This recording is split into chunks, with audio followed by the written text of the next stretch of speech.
There you go. Okay. The December 18th, 2024 meeting of the Jackson County Library District is called to order. We have a roll call, please. Yes. Director Brown. Here. Director Kiefer. Here. Director. Yeah. Director. Sorry. Yeah. Director Shepherd. And Director Taransky. Here. Okay. Well, welcome board members and other parts of the world, wherever you are, and other staff and community that are on the call, and staff in the room. Thank you for being here. Okay. If you will join me in thought as I read the JCLS land acknowledgement. Jackson County Library Services acknowledges that its libraries are located within the traditional lands of the Cow Creek Band of Umpqua Tribe of Indians and the Modoc Nation, as well as the Shasta, Takelma, and Lakawa people, whose descendants are now identified as members of the Confederated Tribes of Siletz Indians and the Confederated Tribes of Grand Ronde. We take this moment to recognize the indigenous people whose traditional lands are where residents of Jackson County live today. JCLS is committed to fostering understanding, deep respect, and honor for indigenous people, and we encourage you to learn more about the land you reside on. For more information, go to jcls.org/land. I don't, do you have any introductions? I do not. Okay. I do not either, so don't have any proclamations. Any items that board members would like to add to the agenda or realign on the agenda?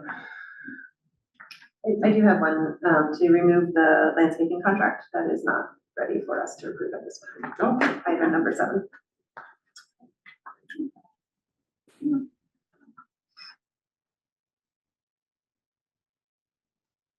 okay. The consent agenda contains the meetings from the regular board meeting on November 18th and JCLS, JCLF joint session minutes from November 6th. If I could have. Actually, I have an amendment that I just noticed that they were misspelling Susan's last name, like on and off, one F or two F. Did you notice that, Susan? I actually didn't this time, but it Sometimes happens from time to time. And I just thought you might want to. Okay. Be more consistent about spelling names Yeah. correctly. All right. Well, I didn't mean to say it that way. You know, I know to me. So was it in the board meeting minutes? Yeah, page 4 of 4 and page 2 of 4. Okay. We'll make sure those are correct before they're posted. Okay. Kevin's just proving he read them. Right. Show off. Which way do you spell it? I.e. This is Marta. Yes. Pending the corrections to the spelling, I move to approve the consent agenda constituting of the 2 meeting minutes. Thank you. I'll second.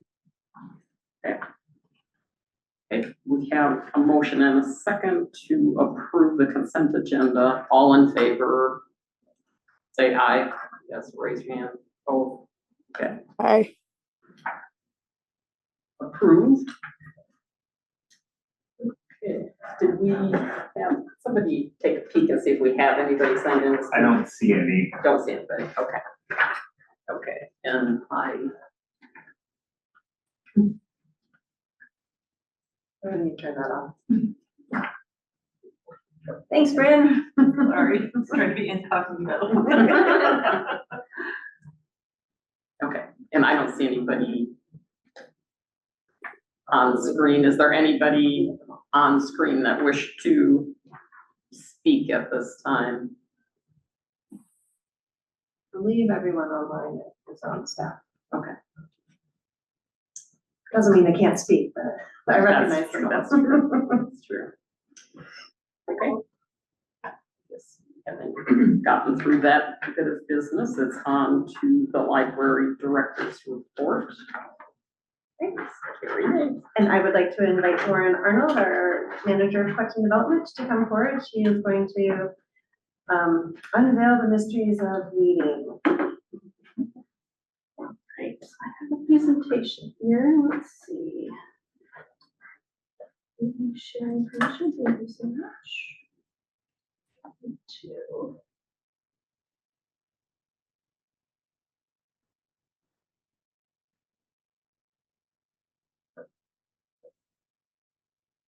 While she's working on that, I just want to point out, we have this cute little flyer and direct postcard mailing that went out to Ashland patrons about how to use their new book locker, which went live this weekish. Yeah. So it's very exciting to have that up and running. And I also heard from Kim Young, a former board member. She sent a postcard. If any of you are interested in connecting with her, I do have her mailing address, and I think it sounds like they're doing great in with Washington states, and I almost said Wisconsin, the other W state, Washington, with their kids nearby and their dogs enjoying the squirrels in the yard. So, Are they're in Spokane? Yeah. Yeah. yep. And then also just want to point out that our new event guide for the road read season is out. So.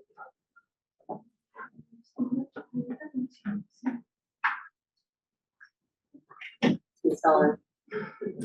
We're ready. Well, we're computer though. I got instructions for you. Be able to see all of the windows because what I can do is. Eric, I wanted to point out that I'm traveling for work right now. I'm in Coos Bay, and I actually was reading this on one of the coffee breaks that we had. Very nice. So we should make it like the Flat Stanley or whatever. And take pictures of your rogue event guide wherever you are. Susan, did you take one with you? Actually, I don't think I do have one with me, but You can pull it up online. yeah, I have it at home. But anyway, I could pull the cover up and take it with me to South America. There you go. You don't want to you can take a picture of it and then take a picture of the picture. One of our friends members was saying she Yeah. had intentionally put book on hold, book locker and shady, so she got to try it out. So All right. here it is. Cool. She's actually trying to do something a little bit more fancy than normal, so. Yeah, sorry, For herself, Sean, yeah. Sean was very kind, and showed me how to do this, and then I completely forgot. all that goes. Technology.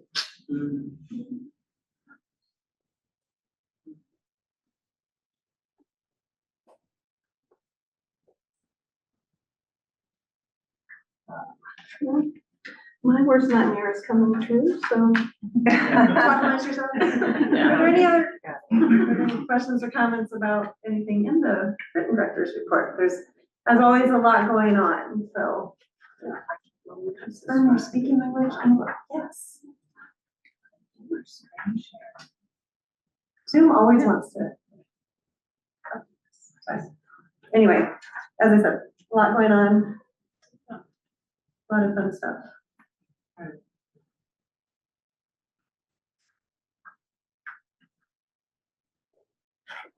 That was interesting. The photograph from the Eagle Point one is actually the person that taught the Eagle felt and like that happened.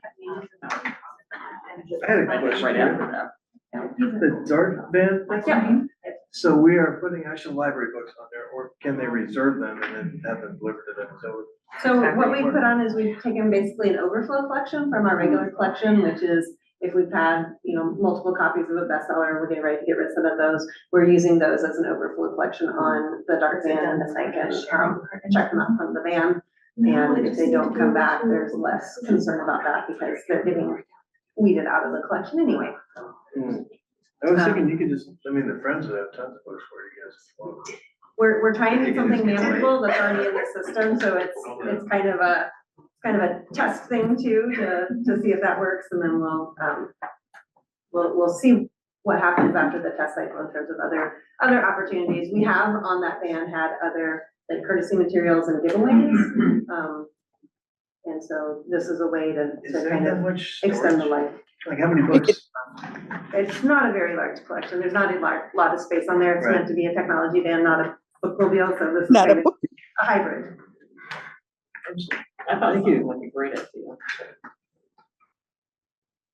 Thank you all for bearing with me. Thank you.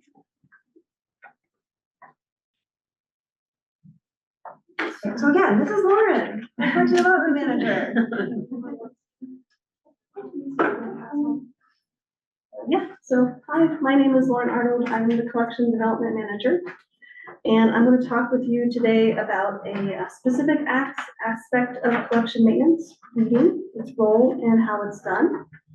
So why we read, when we read, how we read, and what we do with the books after we have read an item, and then, sort of the philosophy of reading at JCLS, and then time for questions. And so I do ask that you already see how flustered I am just with this. So if you can hold questions until the end, I really appreciate it.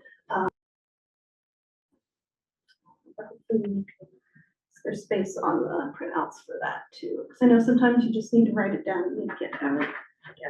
Okay, straight into this. Reading. Why do we read? Two main reasons. One of them is to admittedly save space, because of course we are bound by the laws of physics. We are not unable to create pocket dimensions and store millions of books in them. And so we need to make sure that we're bringing tens of thousands of items every single year into our libraries, and they need to fit somewhere. We have so much room as a district and within each branch. Ideally, of course, our items are checked out, and that's great because that means they don't have to be on shelves too. That saves space as well. But we do need to make room for items that we get. And then we also need to do things in order to meet some of the standards and goals set out in our collection development policy. So these are actual quotes from our policy, things that we are aiming towards with our collection. And so I actually have examples, physical examples of items that have been weeded from our collection within the last 2 years, one of which I just weeded myself today. So I just was hoping maybe that would help illustrate things a little bit. So we're going to talk about, we want to keep the collection current, accurate, and appealing. So when we talk about currency and accuracy, that's particularly important when it comes to nonfiction. So here we have a book on Parkinson's disease treatments that was weeded recently. It's from 2005. And so chances are these treatments have changed in the last 20 years. Okay. And I said about being distracted. Chances are these has changed over the years. And so that can be harmful to folks if they check out this book thinking, okay, the library has useful information for me. They check this out and it turns out maybe this is incorrect information. Not so much life or death. And if you want, I can pass these along to you as well if you're interested. But a kid has to do a report on the telephone, so they check that out and they get to the point where we talk about phones today. I don't know if y'all can tell that this is a bit of a brick that looks like that cell phone. So I'm not sure what sort of grade, but we're using a lot of accurate information since this was published in 2004. We talk about appealing. When we talk about appealing, we mean we want a collection in good condition. Our community deserves a collection in good condition. So when we leave, we remove items that have lots of water damage, that have Lots of rips and tears, weird smells sometimes happen. It's important to us that the condition are should be in good condition because this isn't really appealing and things are just really well worn and falling apart. And if it has a date due pocket in it, it's probably pretty old. Yes. That's before we, 2001, I think is when we got our computer catalog, so that's pretty old. Let's see, appealing to the interests of a diverse population. Our population, their interests change over time, just sort of how that is. For instance, I am a knitter, and I love knitting, but these designs are a little outdated for me. This is pure early 2000s bliss right here. And trends just happen to change. And so it's important for us to sort of keep on top of that. Also, authors who used to be really popular over time, they're just not as popular anymore. And so we don't need as many copies of their works. Not James Patterson, he's still for some reason. But a lot of other authors are like that. So we want to make sure our collection appeals to our community now, not the community from 10 years ago. So emphasizes current popular materials. And so let's talk about popularity a little bit. This is an item that we've had for about 6 years, and it has never checked out. And so this is an item that has taken up space that could have, been held by another item that's more popular.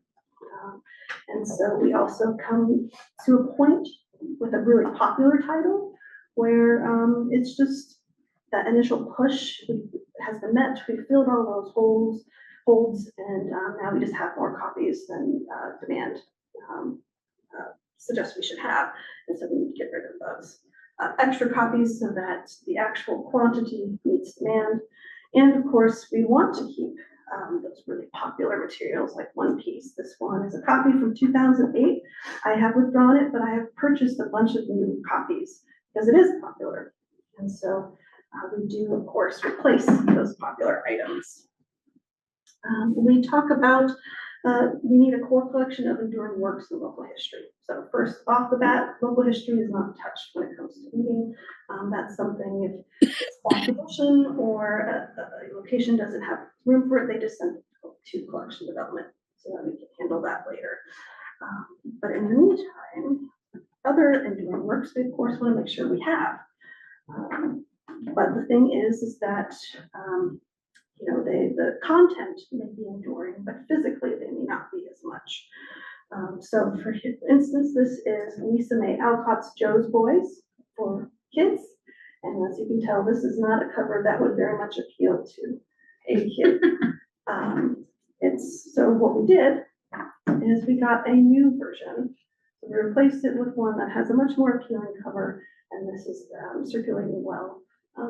So we have these enduring works, but we want to make sure that they're in good condition and that they appeal to folks. Because I know they say don't judge a book by its cover, but you really should judge a book by its cover. Because it's telling you a lot when you look at that cover, what it's about and everything. And especially kids and teens really do that a lot. And of course, our collection is not archival or comprehensive, so we can't keep everything anyways. So how do we weed? Two main ways, data and condition. So when it comes to data, there are three main things that we're looking at. We're looking at age, both physical and copyright.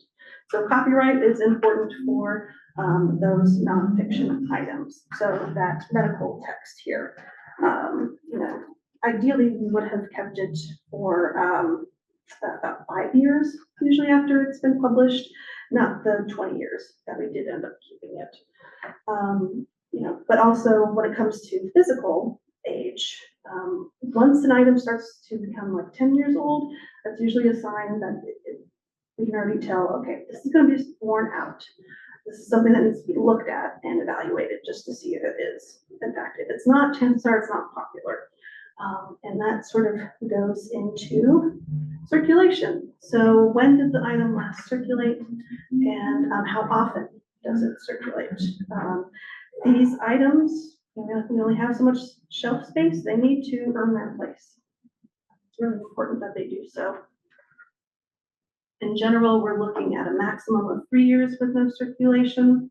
So we could go further back depending on how much needs to be weeded when we do data, and I'll talk about that a little bit later. Yeah, we talk about cost per cert when we're talking about electronic collections, but perhaps it's something also helpful to think about when you think of the physical collection, because it's, if something has never circulated, like our Jersey rules, then we definitely after a point want to get rid of it, but something may have circulated perhaps earlier in the year, but if you look at when it checked out last, it was like 4 years ago. So that tells us the demand just isn't there. It's not really meeting that threshold for keeping in the collection. We also, so those are more specific for like why we might need a specific item. Relative use is a broader perspective that we use. So we talk about that in the state of the collection report more, so you can get more information on it then. But basically, it's making sure that the collection is the right size considering the amount of demand. And what you may find in a branch, they may decide, well, realize using relative use that are easy readers, those are super popular, but our J nonfiction is not as much. So maybe what we need to do is switch their locations because there's more room there, or those sorts of things, so that the branch can actually make sure that the collection is meeting the needs of their specific community. And so it's most helpful at a branch level, but we do use it as, on the higher level, especially when it comes to budgeting to better understand what's popular. Condition is the other way that we read things. Like I said, we don't want items that are in bad condition. We have here something with a bunch of ink stains. This was actually a board game that was turned into tech services because it had a missing piece, but unfortunately staff had missed that had lots of water damage, including mold at that point, which is of course deadly for any physical collection. This sort of condition, I call it point of contact reading because it's really when you get the item in, when you're checking it in, when you're putting it on the shelf, or you're looking at the shelves, or you are taking care of a hold. So you're taking the item, you're looking at it, and you're really just seeing how it looks. And this is where we really need, this is a system-wide effort on this point. We need everyone, when they're checking the materials, to be aware of these things and paying attention. We do have a training that we just recorded, and we're working with Lauren to get out to staff that goes into this in more detail so that they're prepared and understand this specific aspect a little bit better. All right, so what happens after an item is removed? If collection development, you keep hold of your favorites, but otherwise, there are a couple things that we can do. This is sort of the ideal order in which we do things. So we can give them to organizations that can sell them and give back to the library. So the Friends of the Library, a lot of the time a branch will give some of their weeded items to their Friends of the Library so that they can sell them, and then they get money for programming. We use a company called Better World Books, and so for free to us to give them items that we have weeded, and then they first try to sell them online. You can go to their store to buy things, and we get money back if something does sell. We use that money to buy our OBOB books of the last couple of years, or Oregon Battle books. But this is a great organization that is focused on global literacy. We rather like them. We donate materials. So we might give away items at outreach and school events. We give away to organizations like jail. We give them to Better World Books, but Better World Books then gives them to organizations across the world. And a lot of branches will put out a little free cart with items that they've weeded that they think the community might still want. Grab those before sending off what's left to Better World Books. Ideally, we also can use them in programming. I don't know if you've seen that really cool sort of fireplace mantle down in the lobby, but if you haven't, you really should check it out. But it showcases some of the ways that you can reuse books. It's a lot of fun. And of course, At that point, if we are unable to find another use for it, we do need to dispose of items. Better with Books is great because if they can't sell or donate, they will recycle the items, which is nice. And then what we're left with, items they won't take are usually those items that are in that really bad condition. And at that point, we do need to throw them away.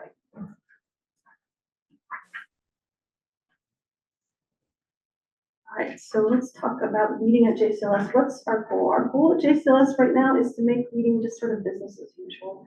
It's just a normal thing that happens all the time. Why? We want to prevent the need for those massive weeding projects. So I actually did a deep dive recently, and I went to the state library and pulled a bunch of data to better understand how our collection has changed over the years and how the collection of some of our neighbors, so we got the Chutes, Eugene, and Multnomah, have changed over the years.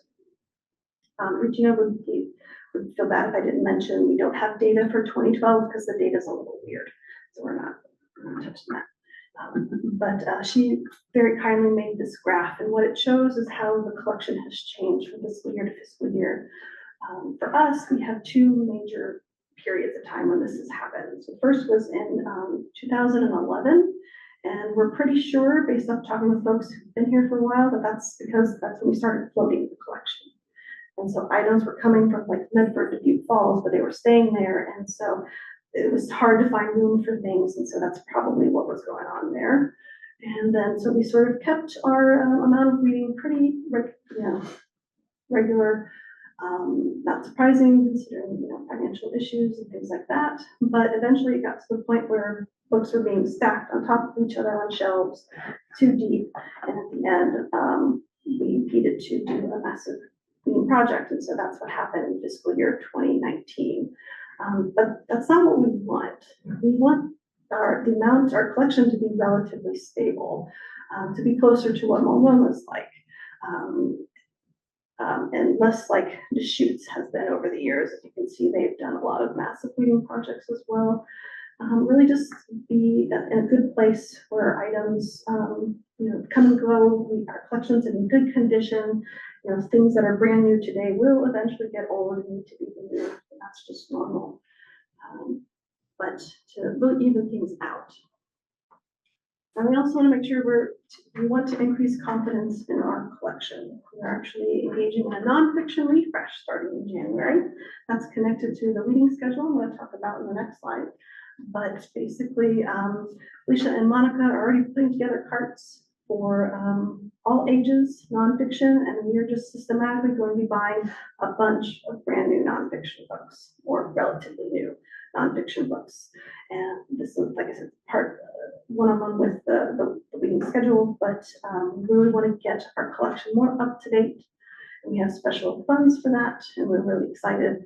I think it's going to look really awesome. So these are all brand new items, and so this is what folks are going to see when they go out to the shelves or when they're on the catalog. Because I'll admit that when I went looking for some of these, I had to wade through a good amount of rather old items in order to get there. And we don't want people to have to do that, to think, okay, well, they obviously don't have anything up to date, or they don't have something for me.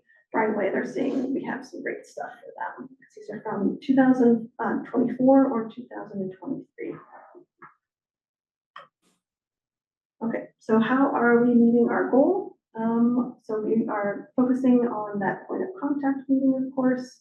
We have that training in place. We'll have that training in place. We, of course, handle acute needs as they show up. So create reports, either we do or the branch manager does if they need space in an area.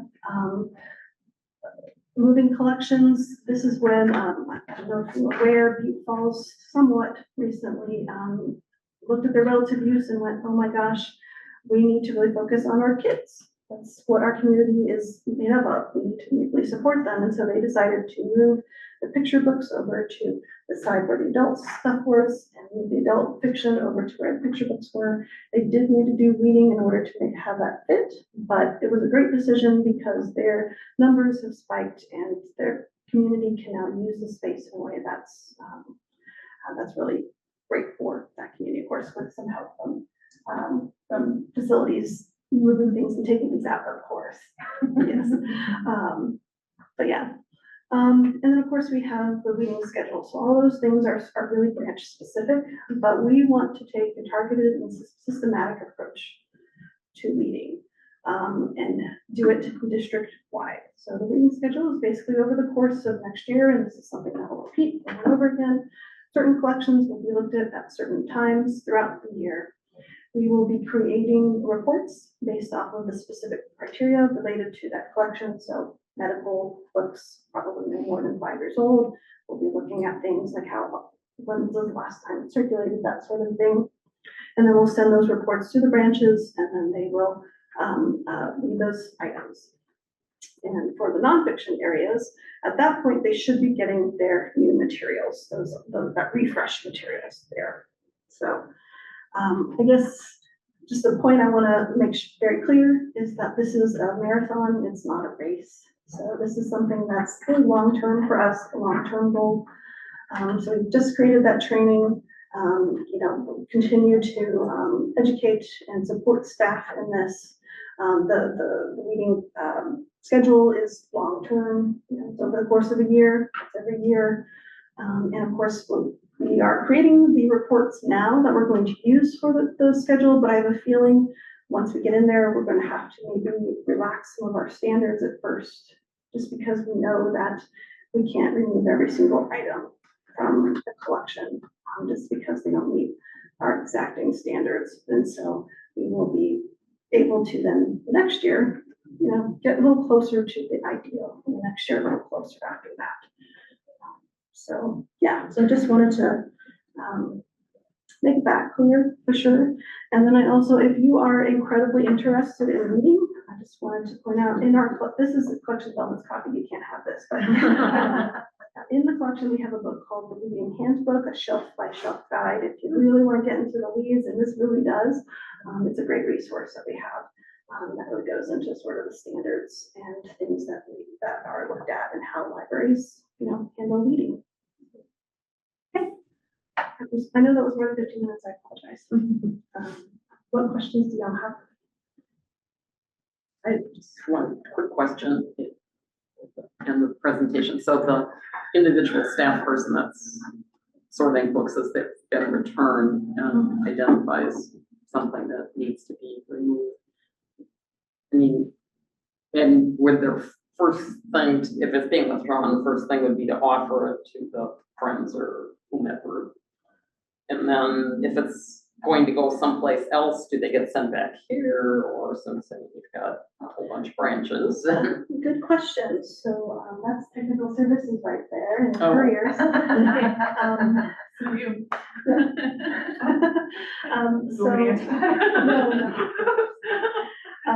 So what they'll do is we get boxes from Betterwood Books, and so Right. they'll just request more, and so they'll throw them in the boxes and send them to the courier. Couriers will put them on pallets and send them off to Betterwood Books. If they do need to throw away items, we have boxes specifically for trash, and those can be sent here to Medford to go into the dumpster.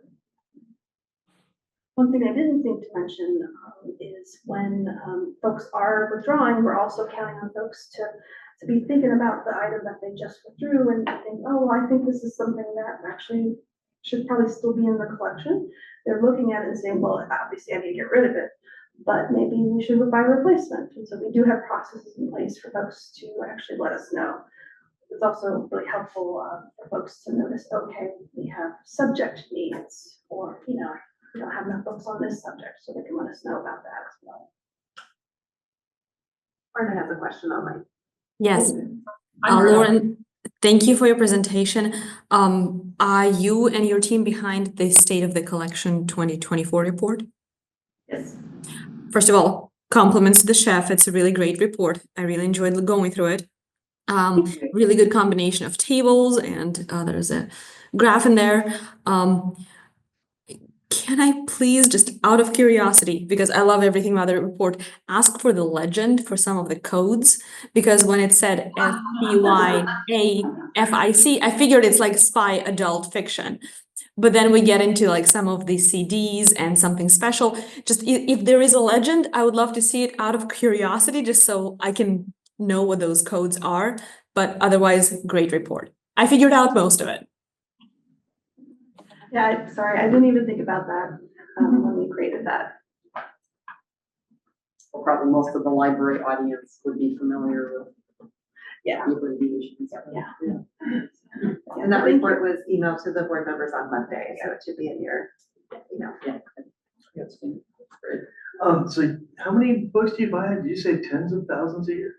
Yeah, last year it was about 44,000. Wow. All right, and how many do we call? So it depends year to year. Last year it was about 69,000 items, and to be clear, that's withdrawn, so that does include things that were lost, never returned or went missing as well, but yeah. and also our McNaughton would be in there too, right? Yes, McDonald's is part of that too. Leased books are part of that as well. Now, reference used to be a separate section, and now it's not. Are we keeping track of the reference books as well as we used to? As far as not removing them? It really depends. I mean, it's really important that the records collection is up to date for sure. So it's just a case by case basis. You know, what are the items that adult services actually need, making sure they get those, and if what they have is out of date, making sure to remove those. But you replace them with similar things, I assume, when you Yeah. remove a reference of.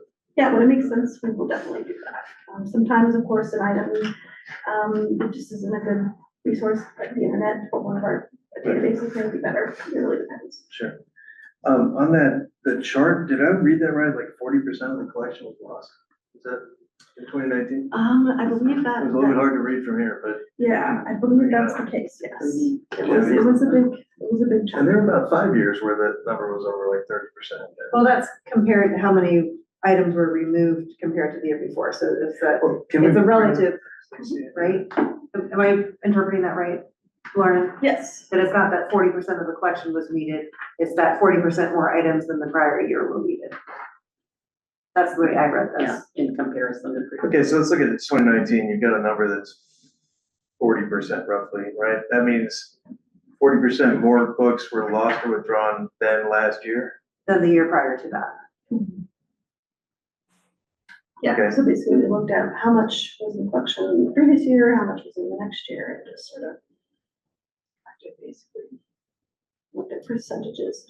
Because we wanted to, of course, Multnomah has millions of items in their collection, but we wanted to find a way or I wanted to find a way that really compared, so we can get a better understanding of how, the different libraries are doing things. And then you used was it a 3-year window for if it hasn't been checked out in 3 years, something you're rid of it? It really depends on the collection. So if we're creating a report for someone, Eagle Point's audiobooks or something, we will also look at how many items they have and just how often they have checked out. So if what we find is that if we went with that more strict, idea, it's just 3 years, that would be a lot of items that we might push it back to, okay, it has circulated for 4 years. And then there's also part of that is looking for items that maybe we could send to Medford as overflow, see if they have any duplicates, that sort of thing. So it just appears, I'm sorry, Crystal. Yeah, go ahead. The bottom shelves and the top shelves are no longer being used here in Medford, it seems like, I don't know. And is that true in all the branches? Have we reduced the total number of inventory we carry? That has generally changed over time. What we are doing is we're trying to make the collection more accessible. And so we've created collection shelving standards. And so the super high, there's like a limit to how high we want the shelves to be and then how low we want these. Keeping in mind, of course, the board books should be on the ground because that's where the babies are crawling. And so we want them to access it before, once they become, kids. Yes, they're I don't know if you've seen the Medford fiction collection today, but they recently just reshifted all of the shelves so that they're a little bit more spread out. So there's a lot more space between, Yeah. seems like there's space. So, I mean, I just figured it must have reduced inventory quite a bit. I'd say that, from last year, we did get rid of a good amount of items for the reasons that I mentioned. But in terms of the shelving, that bottom shelf was, extra, and so that was removed. Yeah. But yes, we do get rid of So materials you I choose. think to also kind of address what you're getting at, is we have looked, and during the facilities master planning process, one of the, key performance indicators or benchmarks was looking at the number of items per capita that we have on our system, and looking at that as like a target goal into the future. Do we want to maintain the current ratio, increase that, or decrease that?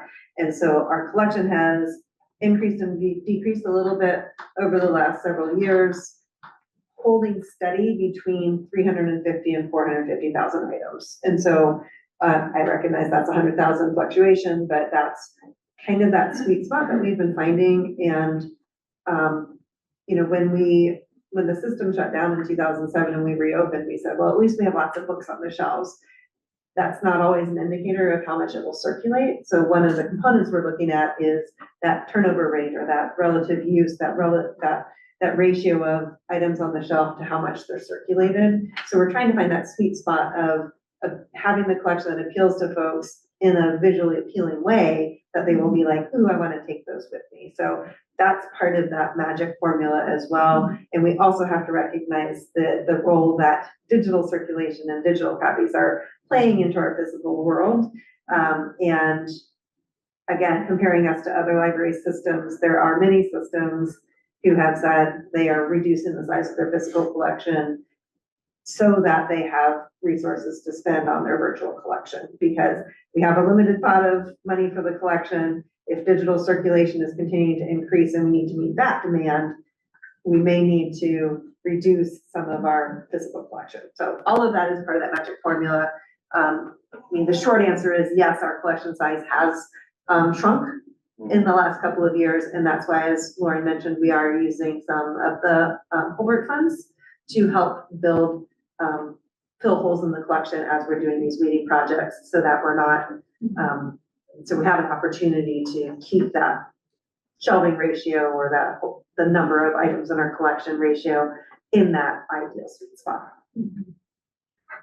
And one thing, I didn't really go into this, but we have those collection shelving standards. We created those based off of research that libraries have done about, like, well, how do we get books circulating? Because I think that's the core thing about all of this. It's all part of collection maintenance. And the whole thing is to get the collection out and circulating and in people's homes. And ideally, what would happen is that we have a good amount on our shelves, of course, but a lot of it's actually in people's homes. And what we found, what Regina has found using data, is that what folks really like, they like the new stuff. They items circulate most when they're brand new, and then they sort of taper off and then sort of plateau. But also when we look at things like the amount, what's currently checked out right now, the majority of them have been published within the past couple of years, or we just got them in the past couple of years. And so getting those newer materials, also when it comes to like the shelves themselves, those face outs, it's amazing how much having that face out so that you're actually seeing the cover really grabs people's attention. And then when it comes to like the accessibility for the top and the bottom shelves, but it's also about the fact that people don't look at those shelves as much too. And so line of sight as well. And so Like the cereal boxes at the grocery store, right? You want the sweet sugars on the bottom shelf of the kids. Well, it does seem, since our physical circulation actually has increased, kind of in contrast to other places where that does not happen, that would be a complement to good display of books and having a good selection of materials that people want to check out. So, I mean, it seems like definitely the circulation is supporting what you're doing. yeah, our goal is to get materials out there, is to remove the items that people are not as interested in or in bad shape, and to get the things that people really want. Like I said, that's our long-term goal.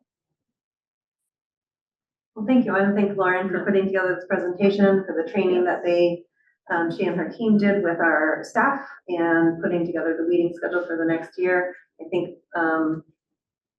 Monica Owens and Felicia Jenkins, like I got to know all their names, have really put a lot of effort into developing those standards and processes, and also making sure staff are familiar with the guidelines and able to do things. So really appreciate all of their efforts.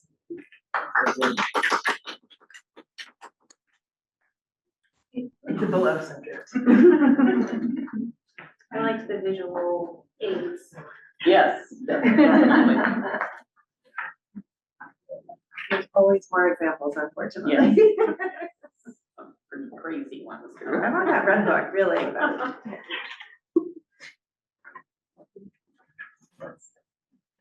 So, and Kevin, I just want to follow up on your questions about the circulating collection on the dark van. And you said like probably there's books from friends and stuff like that. The advantage of using overflow books from our collection is that they've already been cataloged, and so there's not an extra step of adding them to our collection to get them circulated in the van. So again, for this pilot study, we were trying to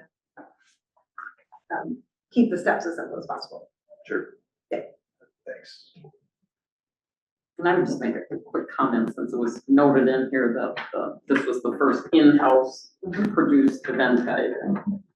Congratulations on that. It was, the holiday events were sorted out in a separate place for people to take note of, and great job. Thank you. And just a reminder that Ross Gay, the author of the adult book, Book of Delights, will be here live and in person on February 20th. That is a Thursday evening. He'll be here at 5 p.m. And then Jenny and I are coordinating and working on a after hours social between the foundation board and you all. And we're thinking that if we made it a kind of a double date, you can come here, Ross, and then go to a soiree afterwards. So look for more details about that coming, but that was the poll that Jenny sent out earlier, probably last week, It was February 20. February 20th. On page 2 of your guide, it will tell you. Page 2. Susan or Martha, did you have any comments, questions? Nope. It's a good presentation. Thank you. Thanks. And I guess also I would thank you for all of the information on your activities also. I appreciate that. Okay, we have library director's goals, personnel committee. Off track. Okay. So I printed out copies for you all, so everything I have, Yoli pull it up on the screen so you all can see that as well. I didn't have them in your packet because we met last week in executive session and discussed further the goals for the coming year. And so I incorporated that feedback and modified the goals that were presented to you last month. And I could comment that the personnel committee has reviewed them and is recommending approval of goals. I can just share.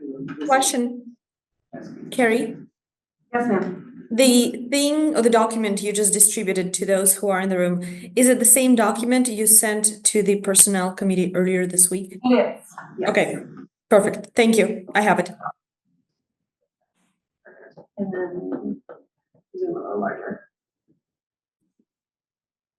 Can you see that? Does that work for you, Susan? Can you see it now?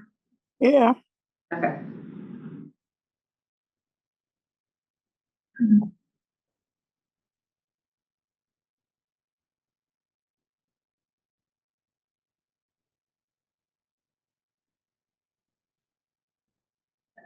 Say, recognizing that we're mid-year also. And get them approved. Any questions, comments? I have a question on the process. Okay, We are looking to work with Maura Didi, the consultant, on the next step in the process, which will be either 6 months out or 1 year out. This is the mid-year evaluation. Is it expectation that for the annual one, Maura Didi will be walking us through the next step?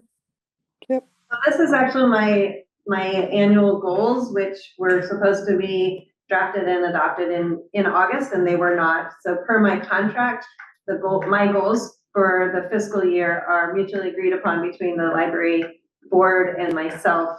And just we need the action to codify these as the goals for the current fiscal year.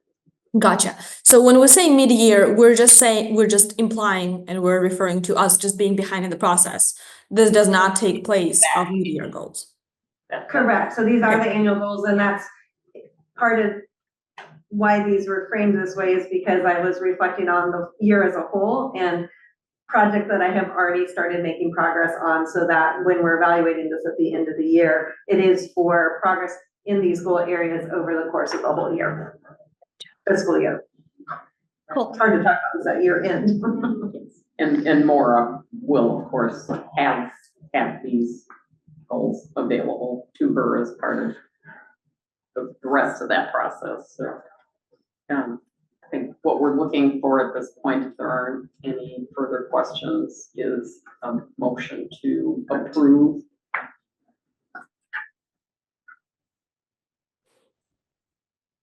Because I don't think there's any reason I can't make a motion to approve the goals as presented. From the person? Yeah.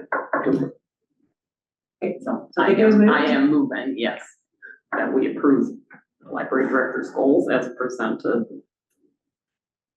This is Marta, and if possible, I would like to second. I'm on the personnel committee with Vicky, so I hope I can second that. Okay, so all in favor, raise your hand, say aye, whatever. Aye. And just for clarity, for Yoli, for taking minutes, my preference would be one or the other. Either everyone say aye or we're looking for hands. It just makes it a little easier. Which way am I looking or am I listening? Okay, sure, Thank you. okay. And which is easier, with the on-screen people, it's Well, Verbal? Yeah, verbal. when okay, when the screen is shared, I can't find where to raise my hand, so. right, right. And I'm not sure, I can't always see them either, so. But I'll vote yes. Yep. Okay. Aye. There we go. Was that a subtle reminder to stop sharing the screen, Susan? No, it's just, I can't find where to raise my hand. Motion was approved.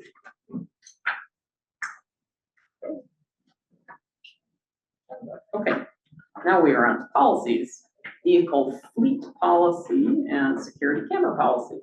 Yes. Good evening. So you have in your packets today, revised versions of two of our policies, an asset management policy and a risk management policy. Thankfully, these were both a little bit simpler than the last couple of policies tackled by the policy committee, and we were able to do it online, back and forth. Are there any questions?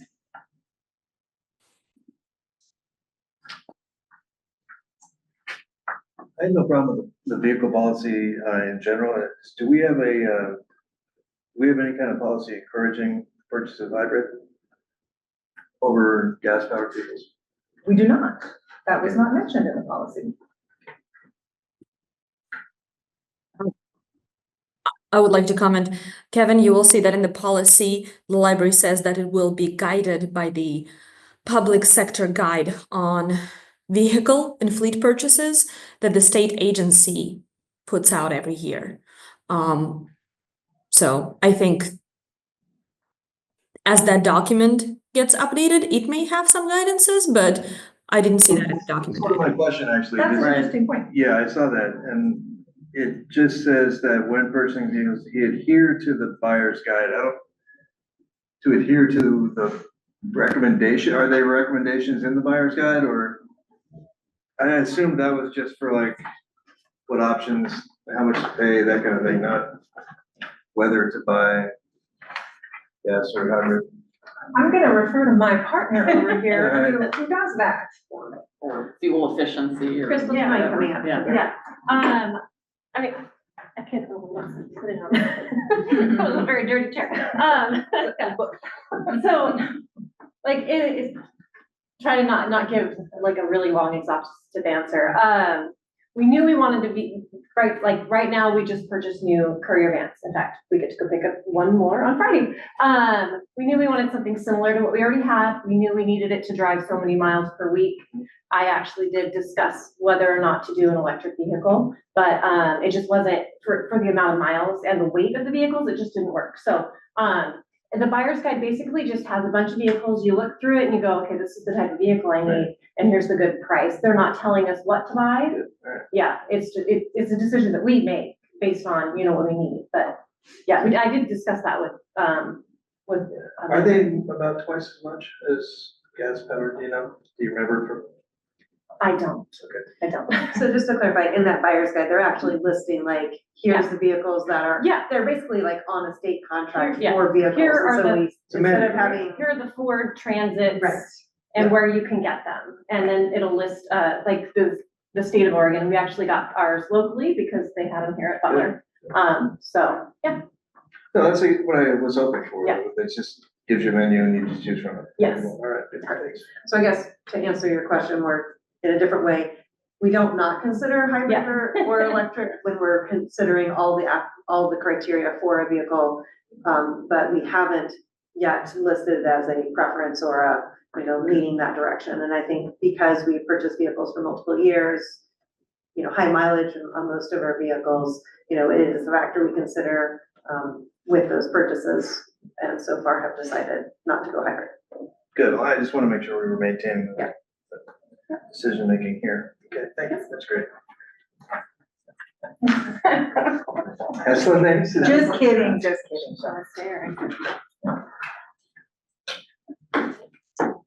Any questions on either of the policies from either Susan or Martha? Nope. I appreciated the reference to strangers or hitchhikers being removed and just having a blanket statement on anybody who's not on library business not being in vehicles, not operating it. Yes. Yeah. I thought they all were. Yeah, Like, in good- terms of the good substance, improvements. like as I referred to in the memo, the substance of the policies didn't really change that much. It was really just some cleanup here and there. Updated terminology. Exactly. Yeah, for sure. Okay. We could have a motion to approve the vehicle fleet policy and the security camera policy So as presented. Okay. Have a motion, we could have a second. I'll second. Thank you. We have a motion and a second to approve the vehicle fleet policy and the security camera policy. All in favor, please say aye or yes. Aye. Aye. Aye. Like a cereal ad. Good job. All right. Thank you very much. We're trainable. Maybe. Maybe, yeah. Okay, and the landscaping contract we are not addressing today. Board succession planning. I don't know, did you have something specific you wanted to start with on that or? Well, with this, I'm just wanting to point out that it is December and our election for our special election in which 2 of our board seats will be on the ballot in May. And so the filing deadline or the filing window opens in February and closes in March. And so we have a few months before that happens. Vicki has indicated that she is not planning to run for re-election, so we do know there's a seat open, and then Marta is the incumbent in the other position, and I can put her on the spot, or she can, be like, maybe, maybe not, but that would be our other seat. So the seat currently occupied by Marta and by Vicki are the 2 that will be open on the May 2025 ballot, and so just thought it would be worthy of pointing that out and discussing any strategies we might have for recruitment of people we might want to chat with about that opportunity, recognizing that it is an open election and anyone is welcome to file. It would still be, good to know, reassuring at least to know that somebody's applied. Marta? I'm muted. Right now, I cannot say with certainty whether or not I'm going to put my name on the ballot as an incumbent. I think it will be helpful for me to attend SDAO in February regardless, because I do think it will make me a more effective board member through the end of this term. I think it will help me see in the special districts context what strengths I can continue to bring to this amazing special district. It is an honor to be on this board. It's a service to be on this board. I think I'm going to decide shortly after the Special Districts Association of Oregon, especially perhaps after some more peer networking. I might seek out a couple of informational interviews from peer board members in Southern Oregon and perhaps around the state. It is quite a commitment, and I just don't take it lightly. I'm not hesitating about my commitment to the library. I just need to make sure it's the right path. But I appreciate you bringing this up now early on, and I encourage community members who are passionate about the library and are ready to serve to consider running. I've started dropping those references already in some conversations. Thank you. So have I. Yeah, I Um, guess. Can I make a comment? When we Sure. appointed Marta, there were several other people who applied for that position that was open when Kim left the board.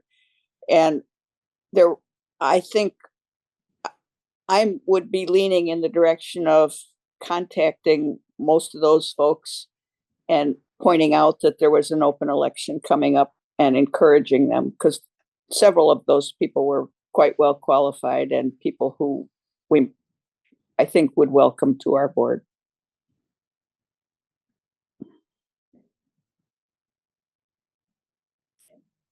That's a great idea, and I trust that the board members who were on that appointment committee have access to that list, as well as Carrie May. I still have most of the resumes, I believe. One thing, was it the ALA the virtual conference? Was that the ALA one? Yeah. I mean, there was definitely encouragement for boards to have either a committee that does succession planning, because, I mean, with the way the terms are structured, I mean, almost at any given time, and with people coming and going before finishing terms, being kind of prepared to have board members replaced is something that would be important for us to be prepared for. So since my tenure here is very limited, that doing anything more formal than we have up to this point is probably not going to happen, but it might be something for the board to consider into the future, is having some people that are either a committee or some part of the board that are kind of focused on that. I would say and another was also doing kind of a skills inventory, or kind of a demographic inventory of existing board members. I mean, with this board, in 1 year, 2 people will be replaced, and the next will be 3. But with interest in my own seat, which I will be vacating, given the constitution of our current board, I feel like looking at rural representation is super important. I mean, all 4 other board members, other than myself, currently all live in Medford. Medford would be their home library. And I expect any board member that would be coming on has a strong affiliation with their home branch. At least I would certainly hope so. So having somebody with more familiarity with a smaller rural branch, and I wouldn't necessarily, even though Ashland is considered rural, I wouldn't necessarily consider Ashland to have a perspective of a smaller branch. So, No. anyway, and I mean, again, with our existing board, we have two people representing education. So, you know, again, kind of what people are bringing to the board. Susan has professional library background. So again, I think looking at what sort of needs might best be met by a prospective new board member or two, those certainly would be my thoughts. Look at rural and some other skill diversity. So, and I personally, I feel like people serving on the board really need, I can't imagine anybody would make that kind of commitment or run for the board without having a real commitment to the library in general, either through some other volunteer activities involved with the library. But I mean, I think the more people are connected and familiar on a personal level, certainly the more effective our work can be here. So, It's, But anyone is welcome. but anyone is welcome, of course, of course. Well, But I think it's also- well, I guess every voter will be making the decision. But it's also important to get the word out that there are board vacancies, you know, that there's a board election. I don't know if we can, because we don't have a newspaper that's very functional, getting the word out is harder maybe than it would be some other places.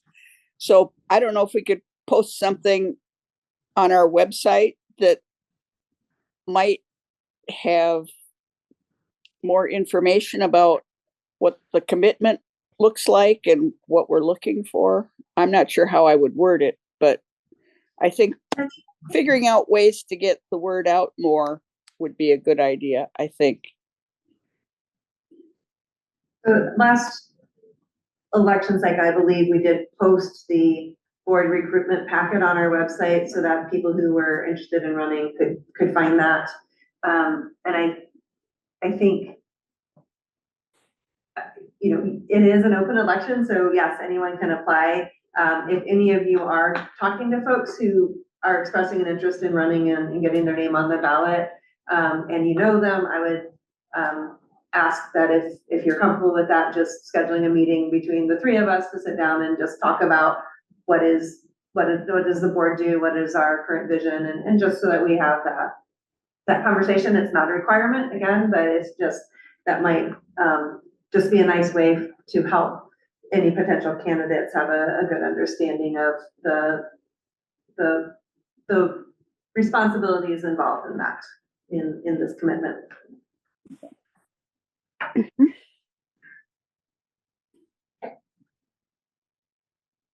yeah, and part of why we brought it up early is, as Marcia said, time kind of flies quickly, and February will be here soon. So,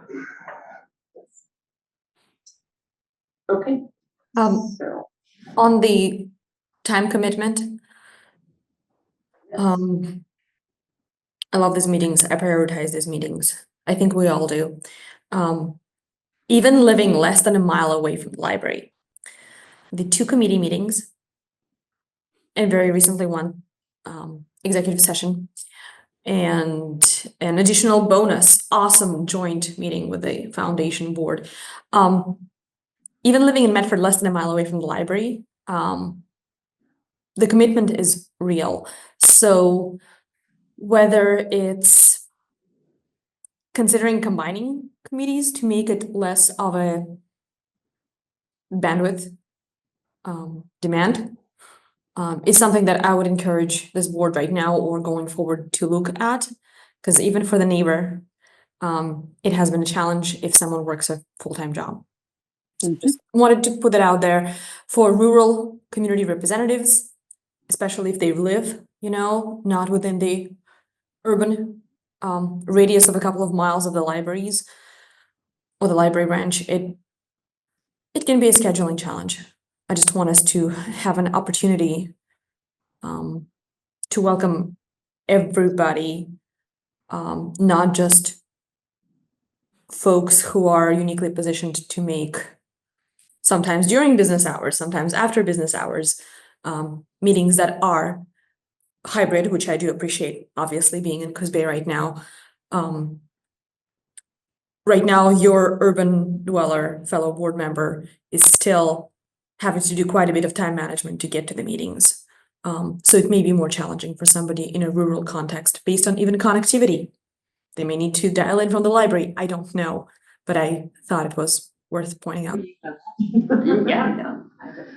I think it's a good point, Marta, and I think in some ways we may have downplayed the time commitment more than we should have, because it seems to me that there's more and more time being asked for or needed. So being straightforward and honest about the time that we spend, I think is important, so that we don't get people who then are shocked to find out that there's a lot of work to do.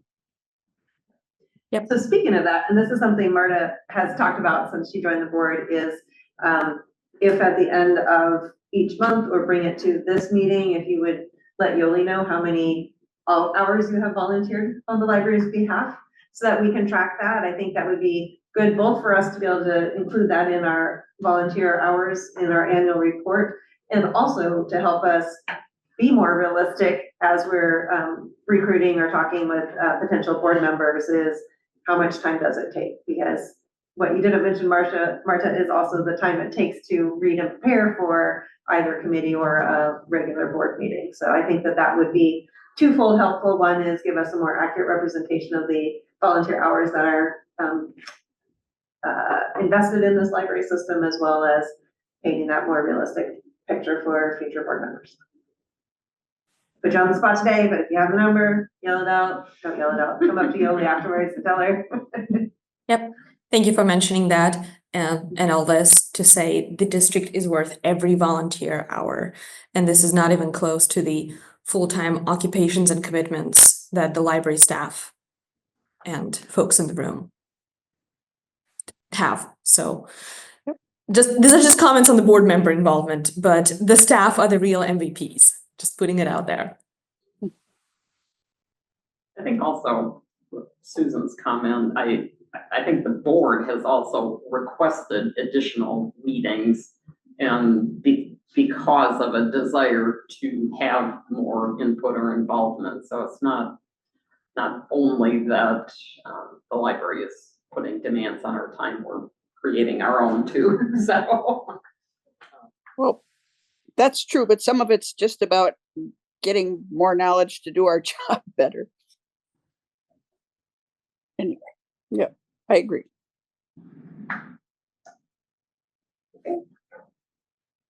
So I think that closes out that topic. We don't have any committee. No, we had quite the flurry of committee meetings last Yes. month. I think we had like Right. almost every committee. So, and again, thanks to Yoli, we do have most of the committee meetings scheduled for the coming 6 months. So I asked her to look at scheduling those recurring meetings through the end of this fiscal year. There's a couple of dates we're waiting on, and unfortunately Marissa was one of the ones we were hoping to pinpoint on a date for an early January meeting. So we'll follow up with her and make sure we get that. I'm not saying unfortunately, like, dang it, Marissa's not here just because I wanted to schedule meetings with her, but thoughts are with her because she did get sick right before Christmas, which is terrible. Seems to be going around though. Mhm. Okay. Well, we are going to be moving into executive session, so I think staff, do I need You to can read this go ahead and first? read it, Okay. and then we'll adjourn for a few minutes Okay. to get set up. Okay, the Jackson County Library District will now meet in executive session pursuant to ORS 192.6602I, which allows the board to meet in executive session to review and evaluate the employment-related performance of the chief executive officer of any public body, a public offer, employee, or staff member who does not request an open hearing. Officer Yeah, it says offer, but anyway, okay. Yeah, it's not right. No decisions may be made in executive session. Representatives of the news media and designated staff shall be allowed to attend the executive session. All other members of the audience are asked to leave the meeting. Board members are advised not to discuss subjects apart from those legally justifying today's executive session. Representatives of the news media are specifically directed not to report on or otherwise disclose any of the deliberations or anything said about these subjects during the executive session, except to state the general subject of the session as previously announced. At the end of today's executive session, the board will come back to its regular session, during which the board may or may not take action or make a decision. Okay. So stop recording.